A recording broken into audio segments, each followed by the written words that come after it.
정보책 릴레스입니다. 이번 시간은 2021년 2회에 기출되었던 문제들 중에서 1번부터 10번까지 문제들을 한번 풀어보도록 할 거예요. 자, 그럼 바로 1번부터 보도록 할게요. 자, 네트워크의 구성 및 유지를 위해 기지국이나 액세스 포인트와 같은 기반 네트워크 장치를 필요로 하지 않고 어쩌고 해가지고 응용 분야로는 긴급구조, 긴급회의, 전쟁터에서의 군사 네트워크 등이 있다. 이런 것들을 다 외우는 게 아니에요. 요거의 정답은 그냥 용어로 애드홍 네트워크라고 하는 건데 애드홍 네트워크에 대해서 쓰시오 이런 식으로 출제가 되기는 조금 힘들단 말이에요. 그렇기 때문에 여기 있는 것들 기지국이나 액세스 포인트와 같은 기반 네트워크 장치를 필요로 하지 않고 어디에서 사용이 되느냐 긴급회의라든지 전쟁터라든지 긴급구조라든지 이런 데서는 뭔가 기반 시설을 설치하거나 그럴 여유가 없으니까 그래서 이럴 때 사용하는 게 어쨌든 통신을 해야 되니까 이럴 때 사용하는 게 애드혹 네트워크 혹은 애드훅 네트워크라고 하는 건데 이런 문제 같은 경우에는 정말 맞추신 분들이 극히 드물죠. 뭐 물론 예전에 출제가 가끔 되기는 했는데 이것들을 외우기는 조금 힘들단 말이에요. 그래서 요런 용어들 같은 경우에는 뭐 시간이 없다라고 하시는 분들은 과감하게 포기하시는 것도 괜찮은 방법이에요. 다른 것들 뭐 우리가 뭐 그 프로그래밍 언어라든지 데이터베이스라든지 이런 데서 맞춰줘야 되거든요. 그렇기 때문에 이런 용어들 굉장히 많은 용어들이 있단 말이에요. 이것들 시간이 없으면은 이런 용어들을 암기하는 것보다는 무조건 나오는 것들, 데이터베이스는 무조건 나오니까, 프로그래밍 언어는 무조건 나오니까, 소프트웨어 공학, 그 안에 있는 운영체제라든지 네트워크라든지 거기서는 무조건 나오니까 거기에 있는 내용을 조금 더 집중해서 봐주시면 될 것 같아요. 그러니까 어쨌든 여기서는 애드혹 네트워크라는 게 있고 요것만 쓰셔도 되는 거예요. 굳이 네트워크 안 쓰셔도 된다. 자, 2번 보도록 할게요. 다음 1, 2에 설명하는 알맞은 답안을 쓰시오. 자, 1번은 사용자 제품, 서비스와 상호작용할 수 있도록 만들어진 매개체이다.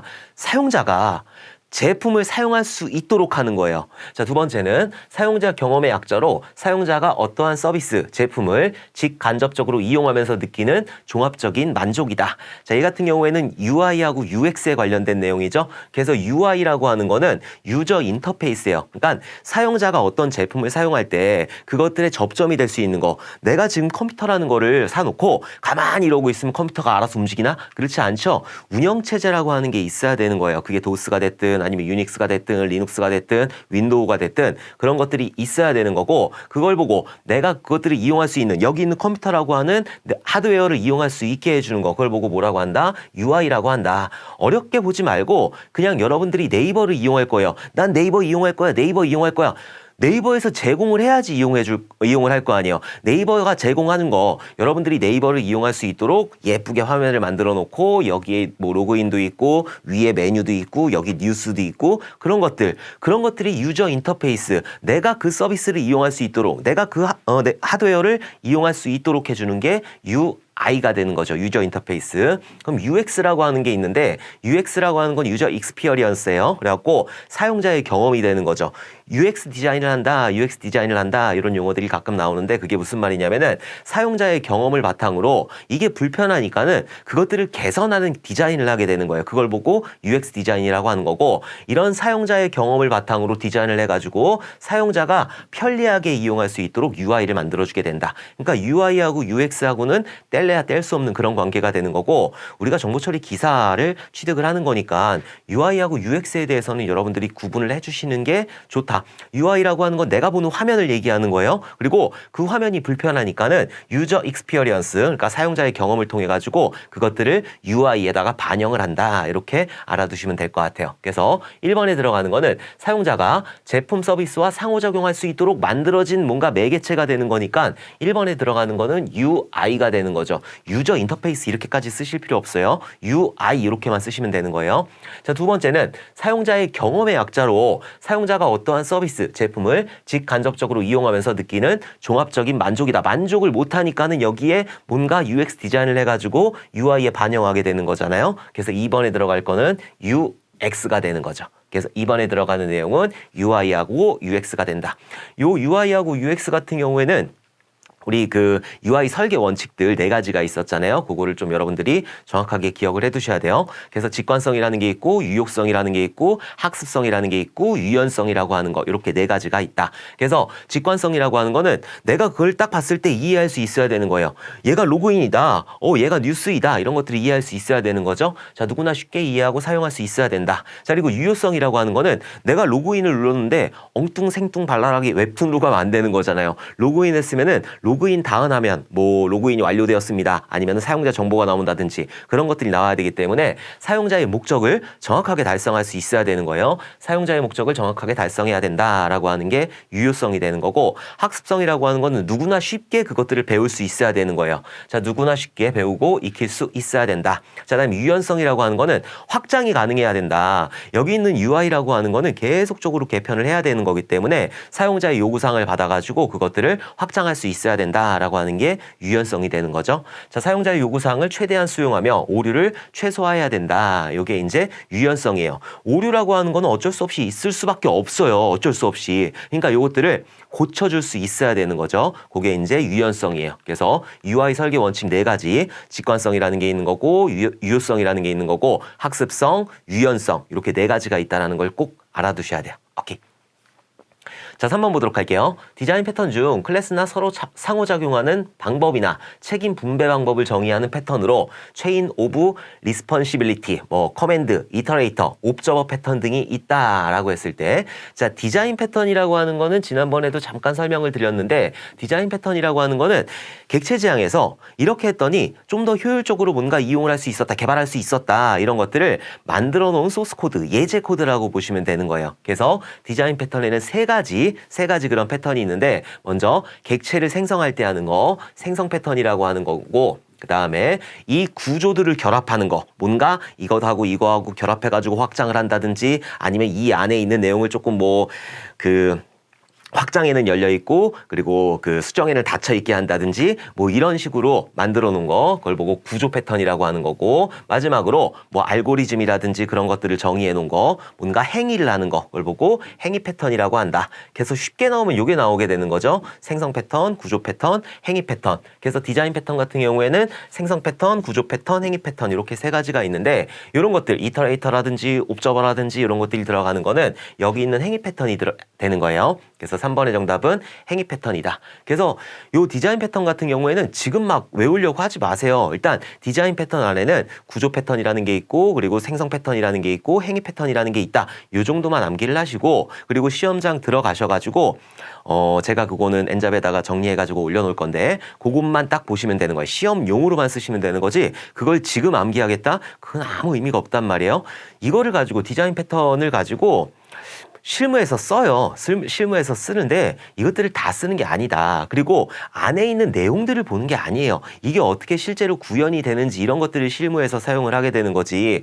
여기서 무슨 개념이 어쩌고저쩌고 해가지고 그런 것들은 아무짝에도 쓸모없는 거란 말이죠. 그러니까 여러분들이 이런 디자인 패턴 같은 경우에는 시험용으로만 정확하게 특징만 알아두시면 될 것 같아요. 지금 21년에는 이런 식으로 구조 패턴이다, 행위 패턴이다 이런 식으로 나왔는데 이 다음부터는 요거에 대한 거, 옵저버 패턴에 대한 거, 요 전에도 나왔었잖아요. 옵저버 패턴. 요런 것들을 쓰라라고 나오게 되기 때문에 여러분들이 이 패턴에 대한 정확한 특징만 그렇게 알아두시면 될 것 같아요. 시험용으로만 여러분들이 활용을 해주시면 된다. 오케이.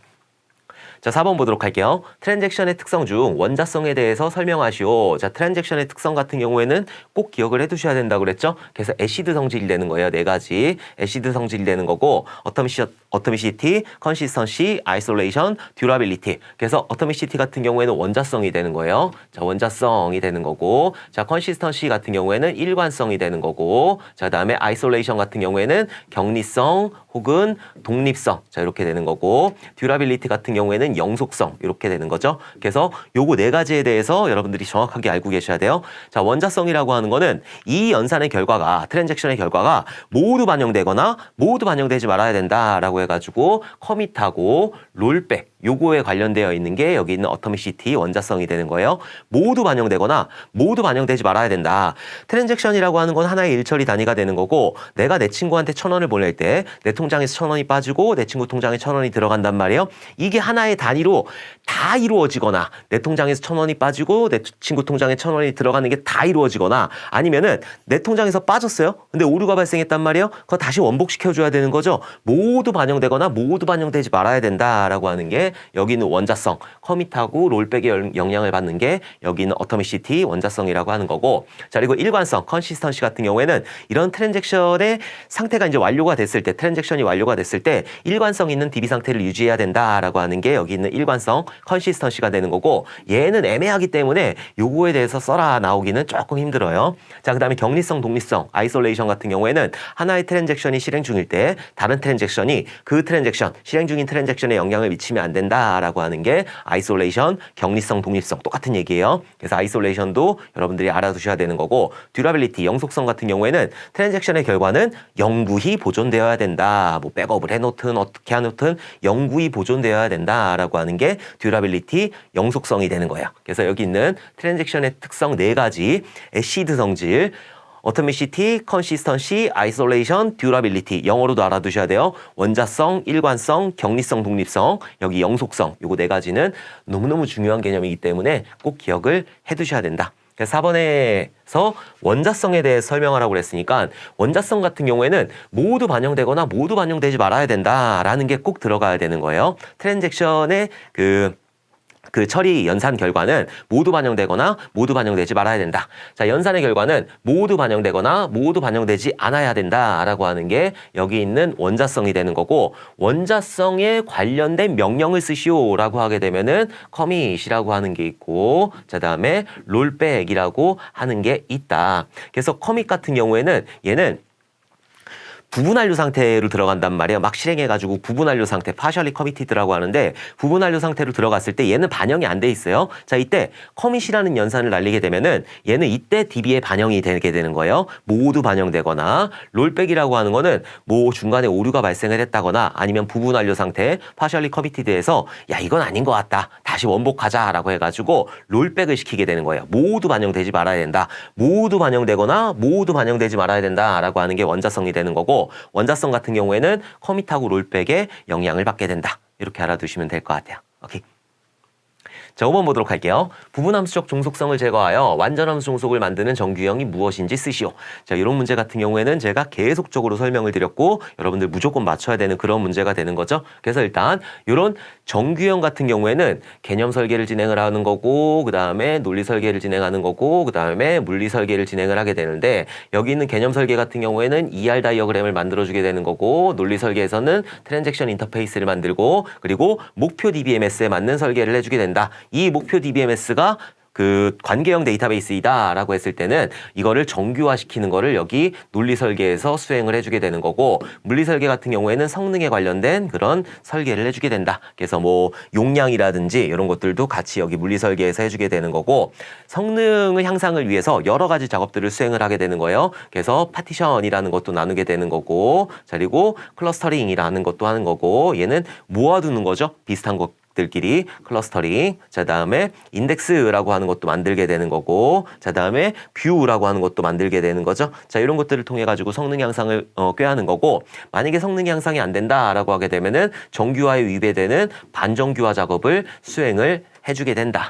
자 그리고 이런 정규화 같은 경우에는 무슨 현상이 발생을 하기 때문에 정규화 같은 경우에 쪼개는 거예요. 왜 이런 정규화를 하게 되냐면은 이상현상이 발생을 하기 때문에 이런 정규화를 수행을 하게 되는 거고 이상현상 같은 경우에는 삽살개 그래서 삽입 이상이라는 게 있고 삭제 이상이라는 게 있고 그 다음에 갱신 이상이라고 하는 게 있다. 자 삽입 이상 같은 경우에는 뭔가 데이터베이스에 값을 집어넣었을 때 불필요한 데이터까지 삽입되는 거 불필요한 데이터까지 삽입되는 거 이게 이제 삽입 이상이 되는 거고 삭제 이상 같은 경우에는 연쇄 삭제예요.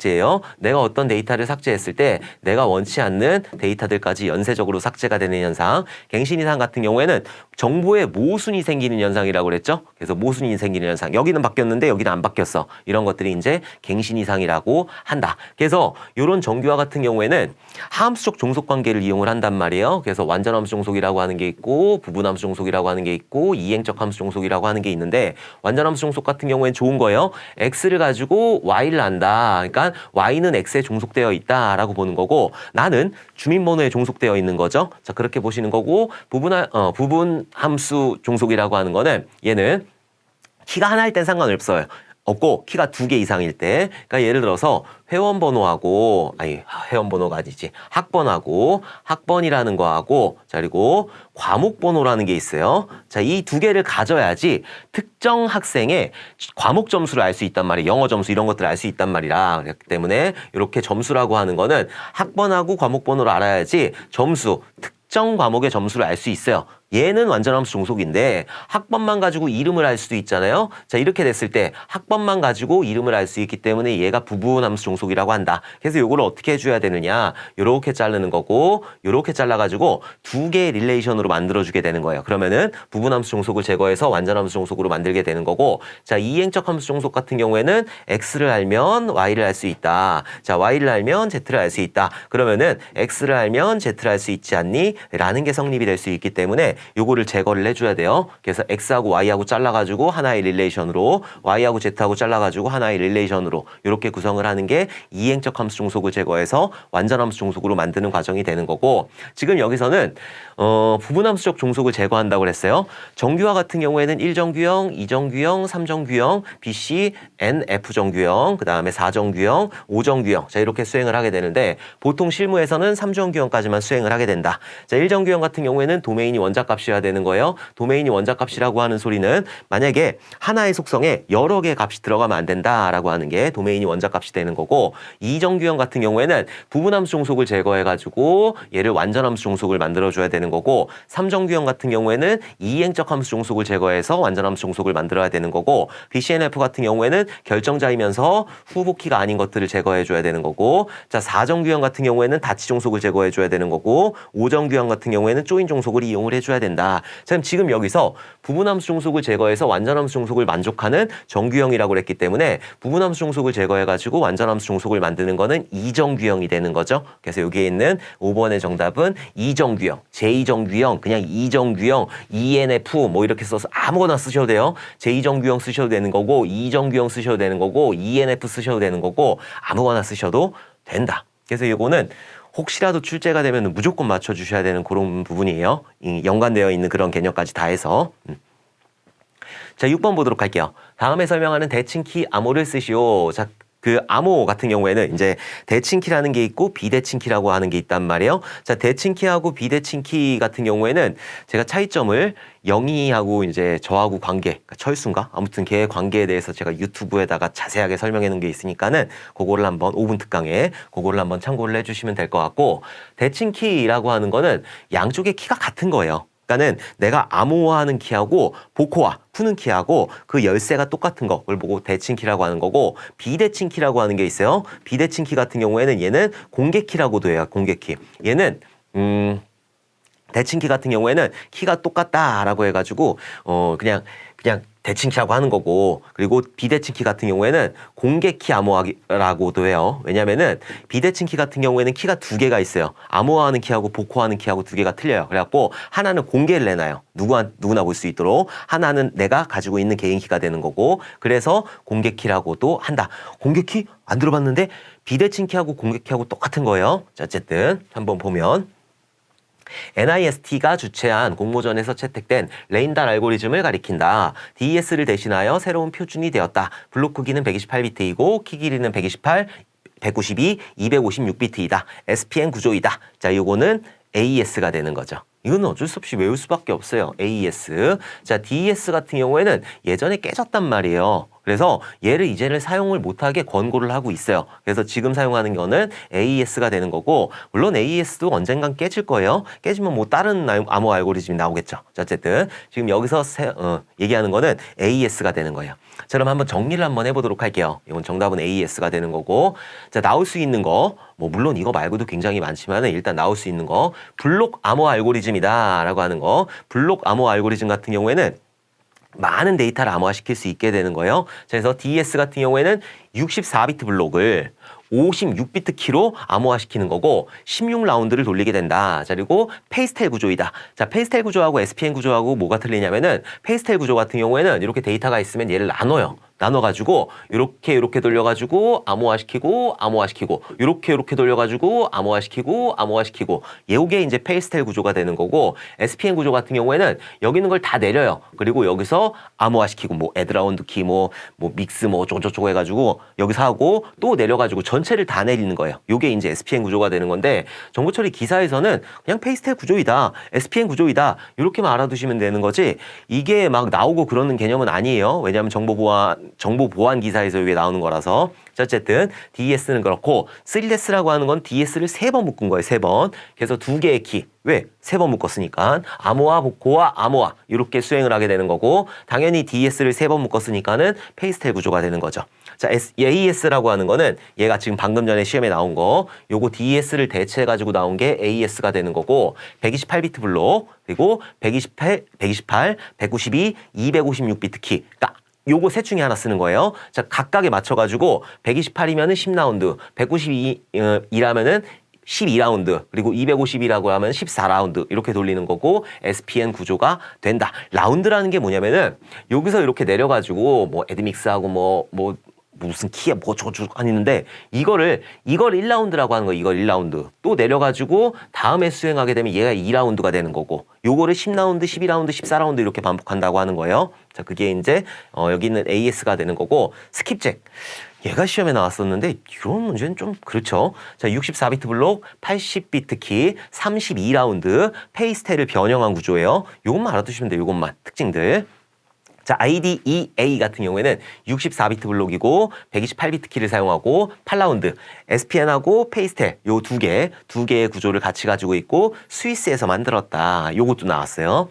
자, 시드 그리고 아리아 요거는 LEA 요거 전부 다 한국에서 만든 거예요. 그래서 요거 한국에서 만든 거 찾아라 라고 나올 수가 있겠죠. 그래서 시드 같은 경우에는 128비트 블록, 128비트 키, 16라운드 페이스텔 구조가 되는 거고 아리아 같은 경우에는 128비트 블록 그리고 128, 192, 256비트 키, 12, 14, 16라운드 SPN 구조이다. 요게 이제 아리아가 되는 거고 LEA 같은 경우에는 128비트 블록, 128, 192, 256비트 키, 24, 28, 32라운드 SPN 구조이다. 이렇게 알아두시면 될 것 같아요. 그래서 LEA 같은 경우에는 또 경량이다. 이렇게 알아두시면 된다. 뭐 근데 사실 여기 뭐 라운드하고 뭐 이런 블록이라든지 키라든지 이런 것들은 정보 보안 기사라면 달달달달 외워야 되지만은 여러분들이 시험용으로만 이렇게 알아두시면 될 것 같아요. 스트림 암호 알고리즘이라는 게 있죠. 자, 블록 암호 알고리즘 같은 경우에는 이렇게 많이 암호화 시키는 거고 이렇게 스트림 암호 알고리즘 같은 경우에는 데이터를 막 보내면서 여기다 막 XY 연산해가지고 암호화 시키게 되는 거예요. 종류만 알아두시면 돼요. LFSR, 선형 피드백 시프트 레지스터를 사용한다. IC4, 인터넷 보안 프로토콜에서 널리 사용된다. 자, A5, GSM 통신에서 사용된다. 이 특징만 여러분들이 조금 기억을 해두시면 될 것 같아요.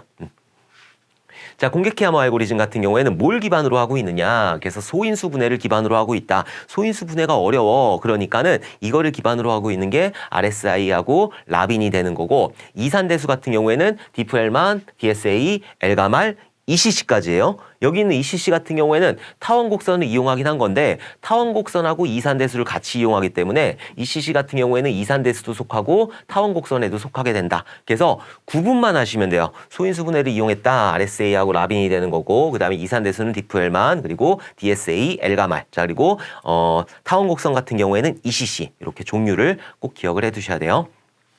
자, 단방향 암호 알고리즘이 있단 말이에요. 단방향 암호 알고리즘 같은 경우에는 한쪽 방향으로만 암호화시킬 수 있고 얘를 복호화시킬 수가 없어요. 앞에서 봤던 거 블록 암호화라든지 아니면 스트림 암호화라든지 아니면 공개키 암호화라든지 이런 것들은 내가 암호화해서 보내고 이것들을 복호화시킬 수가 있어요. 그 사람 복호화시켜가지고 볼 수가 있는데 여기는 단방향 암호화 같은 경우에는 그런 것들 복호화시킬 수가 없다. 아니 그럼 왜 사용을 해요?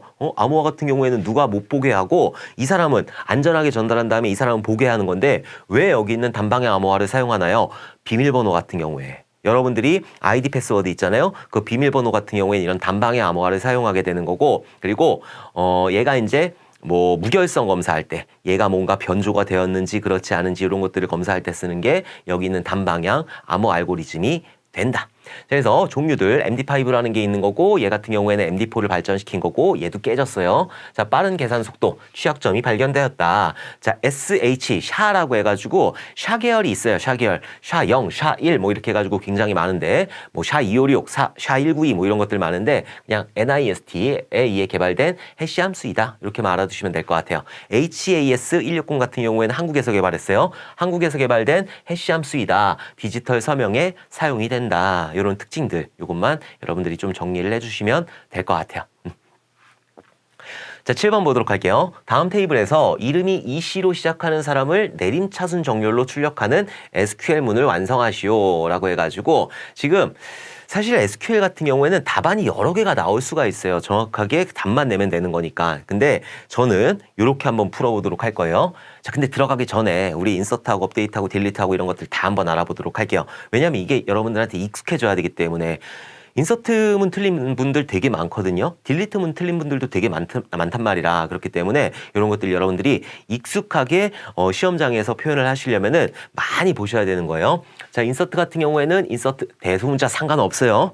대소문자 전혀 상관이 없다. 인서트 한 다음에 묻지도 따지지도 말고 인투가 되는 거고 한 칸 떼야 돼요. 여기는. 그 다음에 여기 테이블명이 이렇게 들어가게 되는 거고 여기에 어떤 컬럼, 어떤 속성에 있는 것들을 바꿀 건지 이렇게 쓰게 되는 거고 자, 그 다음에 나오는 게 values라고 하는 게 이렇게 나올 수가 있단 말이에요. 자, values는 여기 속성에 맞게 값을 맞춰줘야 돼요. 그래서 여기서 문자라면은 무조건 여기 있는 따옴표를 붙여줘야 되는 거고 호 따옴표 붙이셔야 돼요. 자, 그리고 여기에 1, 뭐 2, 자, 숫자 같은 경우에는 따옴표를 붙여도 되고 안 붙여도 상관이 없다. 쌍따옴표 붙여도 되는데 그냥 호 따옴표 붙이시는 게 정신 건강에 좋아요. 쌍따옴표는 안 되나요? 막 되게 불안하잖아. 근데 보통 SQL에서는 호 따옴표를 이렇게 붙이게 되는 거니까 호 따옴표를 붙여야 되겠구나. 문자열 같은 경우에는 이렇게 알아두시면 될 것 같아요. 자, 업데이트 같은 경우에는 업데이트 한 다음에 바로 여기 테이블명이 이렇게 나오게 되는 거예요. 자, 그 다음에 set 한 다음에 그 다음에 바꿀 엔터 이거 의미 없다고 계속 말씀드리고 있어요. 자, 그 다음에 어떤 컬럼을 바꿀 거냐. A에 1로 바꿀 거고 또 바꾸고 싶어요? 요거만 바꿀 거면 이렇게 쓰는 거고 또 바꾸고 싶어요? B에 뭐 A로 바꿀 거냐. 자, 이런 식으로 더 이상 없으면 콤마 쓰시면 안 돼요. 그 다음 웨어 조건 이렇게 들어가가지고 해당 조건에 맞는 것들을 업데이트 시키겠다. 갱신시키겠다. 이런 업데이트문이 되는 거고 자, 딜리트 같은 경우에는 딜리트 한 다음에 얘도 마찬가지로 묻지도 따지지도 말고 from 이렇게 나오게 되는 거고 자, 그 다음에 여기 테이블명 이렇게 나오게 되는 거예요. 자, 그 다음에 웨어 조건 줘가지고 해당 조건에 맞는 거를 삭제해라 라고 하는 딜리트문 이것도 여러분들이 쓰실 수 있어야 돼요. 자, 다음에 셀렉트 같은 경우에는 가장 기본적인 형태가 셀렉트 from이라고 그랬죠. 여기 이제 속성들 들어가게 되는 거고 셀렉트 from이라고 하게 되는 거고 자, 그 다음에 여기 웨어 조건 이렇게 들어가게 되는 거고 그리고 웨어에서 뭔가 확장하고 싶다. 그럼 여기 and라든지 아니면은 뭐 or라든지 이런 것들을 이용해가지고 조건을 줄 수가 있는 거고 그 다음에는 order by가 되는 거죠. order by라고 해가지고 뭘 기준으로 그룹핑 시킬 수가 있는 거예요. 그 다음에 그룹핑을 시켰으면은 집계함수 사용할 수 있단 말이에요. 집계함수는 min이라고 하는 최소값, 그리고 max라고 하는 최대값, 그리고 count라고 하는 이런 개수, 그 다음에 sum이라고 하는 거 여기에 썸이라고 하는 그런 합계, 그 다음에 AVG라고 하는 그런 평균 이런 것들을 사용할 수 있게 되는 거고 이런 집계함수를 이용해가지고 조건을 주고 싶다라고 하면은 집계함수는 웨어 조건 이런 데 올라갈 수가 없어요. 여기 해빙하고 요 사이에만 들어갈 수 있는 거예요. 자, 여기 해빙 해가지고 여기에서 집계함수를 이용해가지고 조건을 줄 수가 있다. 이렇게 그룹핑을 시키게 되는 거고 자, 마지막으로 오는 구문이 오더바이 구문이 되는 거예요. 오더바이 같은 경우에는 정렬에 관련된 구문이다. 이렇게 알아두시면 될 것 같아요. 자, 그럼 일단 가장 기본적으로 셀렉트 프롬이 되는 거죠. 어디서 가지고 오라고 그랬냐. 지금 여기 있는 테이블에서 가지고 오라고 그랬어요. 여기 있는 테이블은 지금 테이블명 없는데 시험에서는 분명히 제시가 될 거예요. 너무 걱정하지 않으셔도 돼요. 자, 여기 학생 테이블이다 라고 가정을 한번 해보도록 할게요. 학생 테이블에서 가지고 오는데 뭘 가지고 오라고 하는지 그런 것들을 표시하지 않았단 말이에요. 그리고 만약에 학번하고 이름만 가지고 와라 라고 하면은 여기에 학번이라는 거 콤마 그리고 이름이라는 거 이렇게 쓰시면 되는 거고 뒤에다가 쓰시면 안 돼요. 더 이상 없으면은. 자, 그 다음에 만약에 다 가지고 와라. 다 가지고 오게 되면은 이걸 어떻게 지워야 되나? 자, 이렇게 해가지고 좀 띄울게요. 자, 이렇게 from 해가지고 학생에서 가지고 오게 될 거고, 여기에 뭐 특정한 속성, 학번하고 이름 가지고 와라. 그러면 학번 콤마 이름. 만약에 학번 이름 학년 가지고 와라. 학번 콤마 이름 콤마 학년. 이런 식으로 가지고 오면 되는 거예요. 근데 다 가지고 와라 라고 하면은 곱하기 이렇게 쓰시면 돼요. 근데 만약에 여기다가 명시적으로 하면 안 되나요? 학번 콤마 이름 콤마 학년 콤마 학과 이렇게 하면 안 되나요? 되죠. 왜 안 돼요? 그게 훨씬 더 명확한 거니까 곱하기를 쓰나 곱하기를 써도 학번 이름 학년 학과 나올 거고 학번 이름 학년 학과 이렇게 써도 똑같이 나올 거란 말이에요. 그 두 개는 동일하다라고 보시면 되는 거고 곱하기보다 그게 훨씬 더 효율적인 거예요. 개발할 때는 곱하기 잘 안 써요. 왜냐면은 명시적으로 가지고 와라. 많은 데이터를 가지고 오는데 내가 지금 불필요한 데이터까지 가지고 올 이유가 없지 않느냐라고 해가지고 곱하기는 개발에서는 실제로는 잘 안 써요. 어쨌든 여기서 가지고 올 거예요. 전 다 가지고 올 거니까 곱하기를 쓰도록 할 거예요. 근데 조건이 뭐라고 그랬냐면은 이시로 시작하는 사람이라고 그랬어요. 이시로 시작하는 사람 같은 경우에는 여기에 이시 이름은 지금 제가 이렇게 영어로 이렇게 했는데 뭐 얘랑 이시이다. 그럼 얘랑 얘만 가지고 와야 되는 거죠. 이시로 시작하는 사람이다 라고 했을 때 조건을 줘야 돼요. 웨어 조건이라는 걸 이렇게 줘가지고 웨어 한 다음에 이름이잖아요. 이름을 가지고 해야 되는 거잖아요. 이름이라는 속성에 이시로 시작하는 사람이다. 이시로 시작하려면은 와일드 문자라는 걸 사용을 해야 돼요. 와일드 문자 같은 경우에는 퍼센트하고 언더바가 있게 되는데 퍼센트 같은 경우에는 없어도 되고 있어도 되고 많아도 되고 그런 거예요. 그리고 언더바라고 하는 거는 한 글자를 얘기하는 거예요. 얘는 한 글자가 됐든 10글자가 됐든 아무 상관이 없는 거고 없어도 되는 거고. 그래서 여기에서 이시로 시작하라고 그랬으니까 이시로는 시작해야 돼요. 그리고 퍼센트 이렇게 붙여줘야 되는 거죠. 만약에 퍼센트 2%이다 이렇게 했을 때는 중간에 2가 들어가면 되는 거예요. 자, 그 다음에 2%이다 그러면 2로 끝나게 되는 거고. 근데 지금 여기서는 이시로 시작하는 사람이라고 그랬으니까 그래서 2%가 되는 거죠. 여기 있는 내용보다는 그냥 여기 있는 거를 가지고 여러분들이 이걸 쓰실 수 있어야 되는 거예요. 자, 어쨌든 2% 해야 되는데 2%는 뭐예요? 문자죠. 이시로 시작하라고 했으니까 요거 2%가 되는 거고 2%는 문자가 되는 거잖아요. 그래갖고 이런 식으로 헛다운표를 꼭 붙여주셔야 돼요. 그냥 헛다운표 안 붙이면 그건 틀린 거예요. 아예 오류가 발생을 하는 거니까. 근데 이런 와일드 문자를 사용을 하기 위해서는 like라는 연산을 사용하게 되는 거예요. 이건 외워두셔야 되는 거죠. 문법이니까. like, 이름 like 한 다음에 여기에 2%. 자, 요런 식으로 써주시면 되는 거예요. 요런 식으로.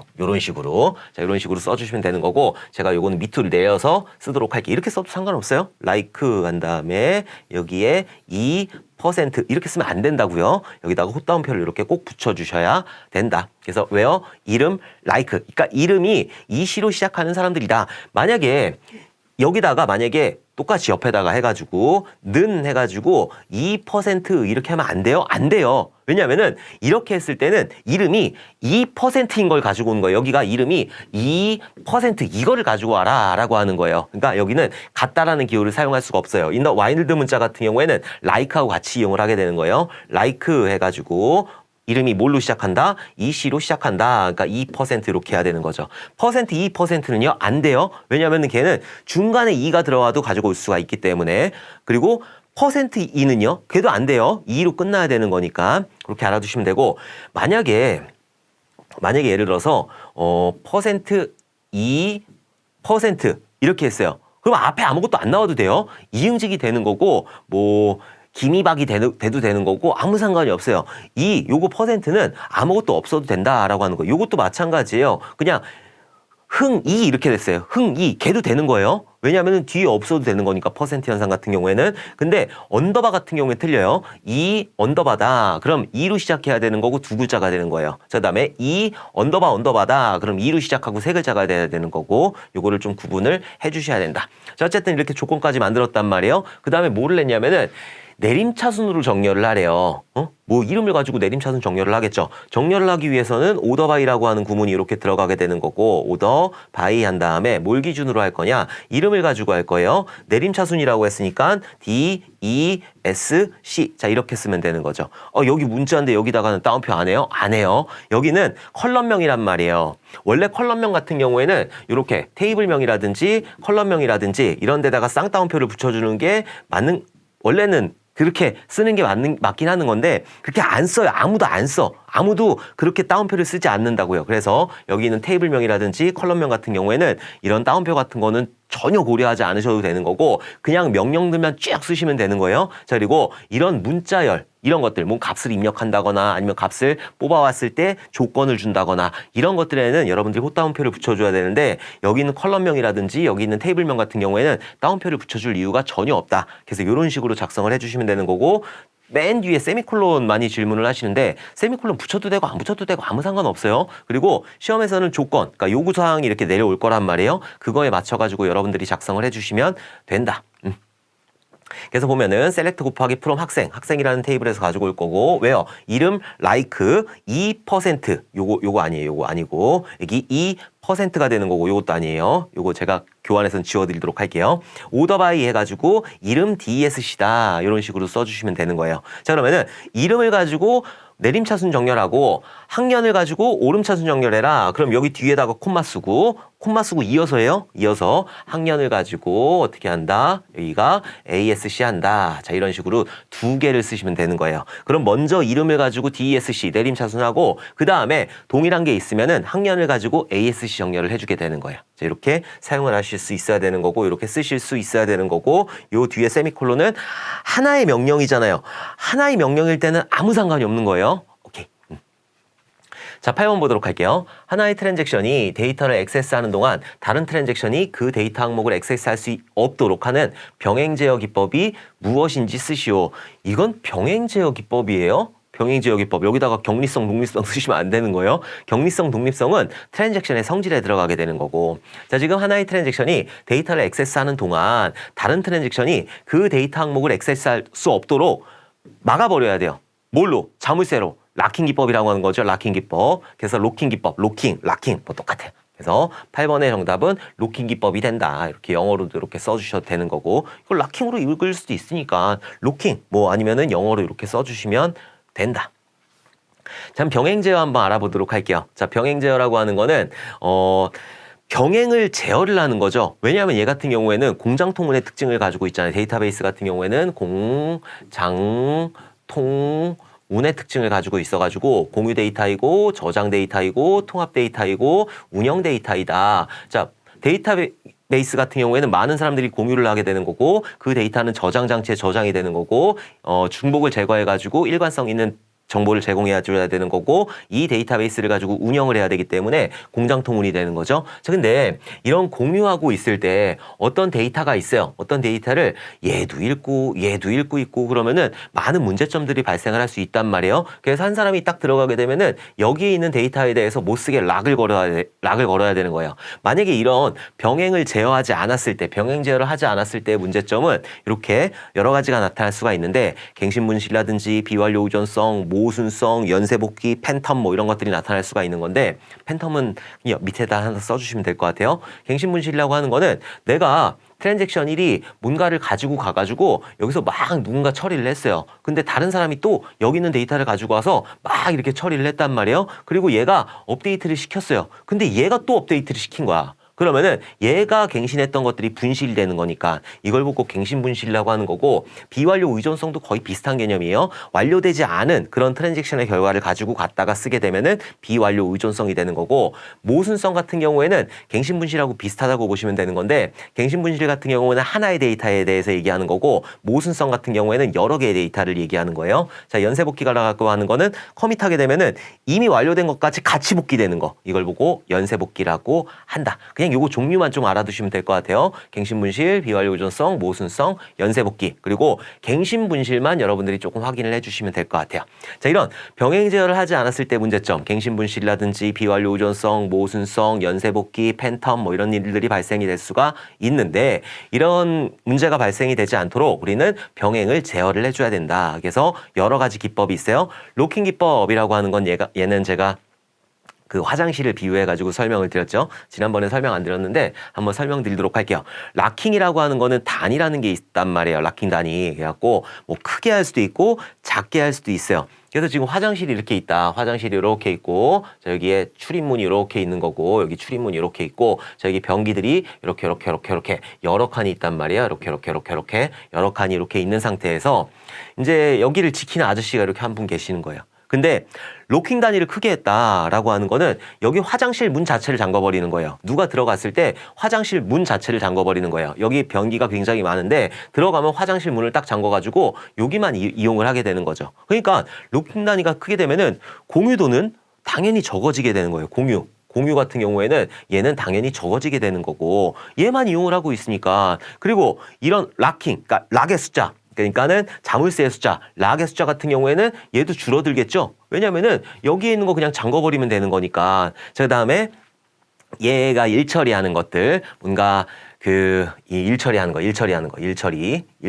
하는 거, 일을 처리할 때 얘가 들어가면은 그냥 문 잠궈주면 되는 거잖아요. 그렇기 때문에 얘 같은 경우에는 일 처리도 굉장히 낮아진다. 공유도도 낮아지게 되는 거고, 이런 록 횟수도 작아지게 되는 거고, 그리고 일 처리하는 거, 내가 지금 여기서 일이 오버헤드라고 하죠. 갑자기 생각이 안 났는데 지금 생각이 났어. 오버헤드라고 하는 것도 굉장히 줄어들게 된다. 그쵸? 그 다음에 만약에 로킹 단위를 작게 했단 말이에요. 그러면은 한 사람이 들어갔어요. 그럼 여기 들어가고 또 들어갔어요. 여기 들어가고 그러면은 공유도는 여기 있는 화장실에 대한 공유도는 높아지게 되는 거죠. 그리고 로크수는 당연히 많아지겠죠. 자, 그리고 오버헤드 같은 경우에는 여기 있는 아저씨가 다 제어를 하는 거예요. 막 달려가서 문 잠궈주고 막 와가지고 문 열어주고 막 해야 되기 때문에 오버헤드도 증가를 하게 된다. 요거는 이해를 하셔야 돼요. 이해를 해야지 여러분들이 문제를 풀 수 있기 때문에 로킹 단위 같은 경우에는 이해를 해주게 된다. 근데 요게 이제 뭐 증가하고 감소하고 이런 것들도 이 개념을 이해를 해야 돼요. 뭐 증가한다, 감소한다 이런 것들이 있는데 그런 것들도 여러분들이 꼭 이해를 해주셔야 된다. 이해 안 하면은 이거 문제 풀기 조금 힘들어요. 근데 이런 문제는 거의 필기에서는 많이 나오는데 실기 같은 경우에는 종류가 많이 나오니까 종류만 조금 확인을 해주시면 될 것 같아요.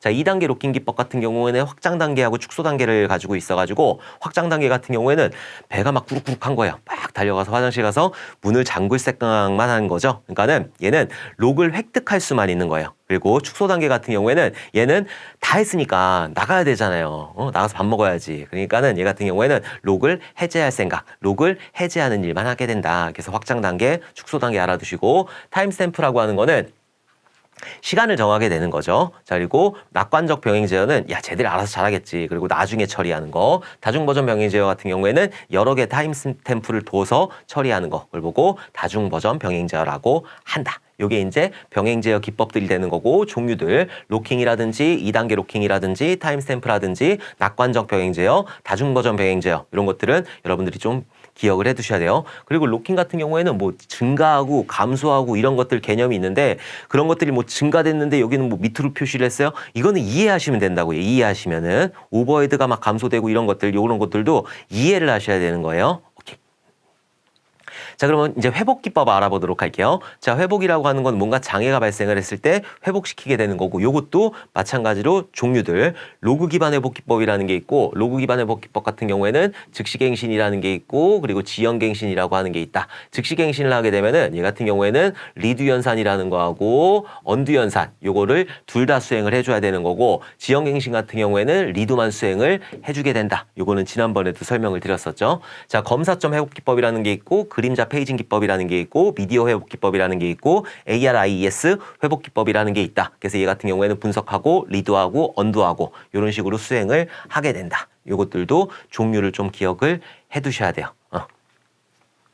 자, 이제 9번 보도록 할게요. 자, 1, 2, 3에 설명하는 알맞은 답안을 쓰시오. 자, 1번은 모듈이 다수의 관련 기능을 가질 때 모듈 내부 기능 요소들이 그 기능을 순차적으로 수행한다. 자, 두 번째는 동일한 입력과 출력을 사용하는 소작업들이 모인 경우이다. 동일한 입력과 출력을 사용한다. 자, 세 번째는 모듈 내부의 모든 기능 요소들이 한 문제와 연관되어 수행되는 경우이다. 얘 같은 경우에는 이제 응집도에 대한 거죠. 자, 응집도 같은 경우에는 우리 놀던 절에 먹었던 통통한 순대 있잖아. 그거 어땠어? 기가 막히게 맛있었어. 이렇게 알아두시면 되는 거고 얘가 응집도가 가장 높은 거예요. 가장 좋은 거고 얘가 응집도가 가장 낮은 거예요. 가장 나쁜 거고 모듈의 독립성을 높이기 위해서 모듈의 독립성을 높이기 위해서는 응집도가 높은 설계를 해줘야 되는 거고 결합도는 낮은 설계를 해주게 되는 거예요. 그래서 응집도 같은 경우에는 모듈 내부의 기능들이 하나의 기능을 수행하기 위해서 똘똘 뭉쳐진 상태, 그걸 보고 응집도라고 하는 거고 결합도 같은 경우에는 모듈하고 관계, 모듈이 모듈을 호출한다, 함수가 함수를 호출한다, 요게 이제 결합도가 되는 거예요.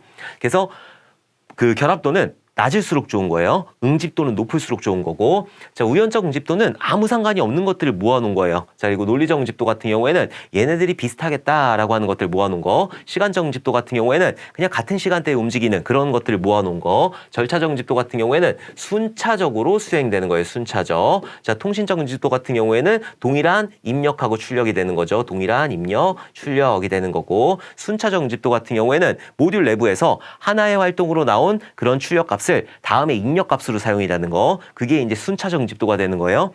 여기 순차적으로 수행한다라고 해가지고 순차적 응집도 쓰면 틀린 거예요. 자 기능적 응집도 같은 경우에는 이 하나의 기능을 수행하기 위해서 모든 요소들이 똘똘 뭉쳐져 있는 상태이다. 자 그럼 찾아보도록 할게요.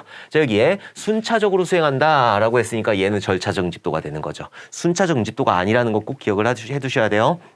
그 다음에 동일한 입력과 출력을 사용한다. 그러니까 통신적 응집도가 되는 거고 자 마지막으로 한 문제와 연관되어 수행된다라고 했을 때 기능적 응집도가 되는 거죠. 그래서 1번에서는 얘는 아까 전에 절차적, 여기에서 절차적이라고 그랬죠? 절차적 응집도가 되는 거고 그 다음에 교환적이나 통신적이나 똑같은 얘기예요. 통신적 쓰셔도 아무 상관없어요. 통신적 응집도. 그 다음에 여기는 3번은 기능적 응집도 이렇게 쓰시면 된다.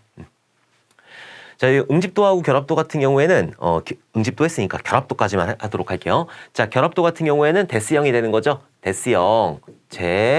왜 저래?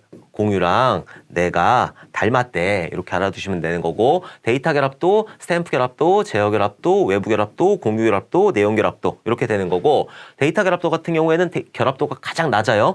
여기는 내용 결합도 같은 경우에는 결합도가 가장 높은 거고 그래서 결합도가 높은 거는 나쁜 거라고 그랬죠. 자, 데이터 결합도 같은 경우에는 어떤 함수를 호출할 때 값만 가지고 호출하는 거. 자, 그리고 스탬프 결합도 같은 경우에는 자료 구조, 그러니까 배열이라든지 뭐 주소값 포인터라든지 이런 것들을 넘길 때 제어 결합도 같은 경우에는 제어 요소를 넘길 때 자 외부 결합도 같은 경우에는 익스턴 변수 그러니까는 외부 변수를 사용할 때 공통 결합도 같은 경우에는 전역 변수 사용할 때 내용 결합도 같은 경우에는 안에 있는 내용들이 서로 얽히 섞이 엮여 있을 때 그걸 보고 내용 결합도라고 한다.